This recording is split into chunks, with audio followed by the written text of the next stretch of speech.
I'm joined now from Geneva by Murray Burt, Head of Water and Sanitation at the UN's Refugee Agency.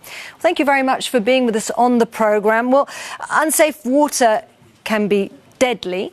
What is the UNHCR pushing for? So United Nations has released a report which highlights that there's so many people being left behind as we're trying to access safe water and sanitation for all. The aim of Sustainable Development Goal 6 is to see universal access to clean water and safe sanitation for all people in the world and access inside their home or inside their compound. This is a fundamental human right, and no one should be left behind. There should be availability of water for all in the world. Well, as you mentioned, one of the themes is no one should be left behind. Well, who is being left behind? So the report identifies that there's 2.1 billion people in the world who at the moment do not have access to safe, clean water inside their home.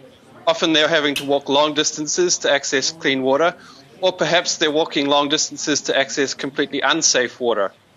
But even worse than that, there's 4.5 billion people in the world, that's 2/3 of the world's population, that do not have access to a safe toilet in their home or in their compound. Within this group of billions of people, we've identified a number of subgroups. So refugees and forcibly displaced, rural poor, urban poor are some of the groups that are being left behind. OK, so those are absolutely huge figures you're looking at. So where do you start? What's the starting point?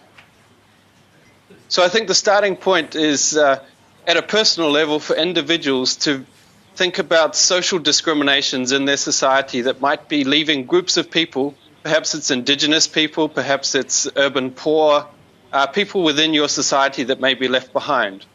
But more at the higher level, the political level, it's about thinking of what are your national policies? Are they including all within your development financing and development planning? And how can governments start to allocate more financial resources towards increasing the access of water supplies and sanitation to those groups that are being left behind within their borders? OK, well, Murray Burt, on World Water Day and from the UNHCR, thanks for joining us on the programme.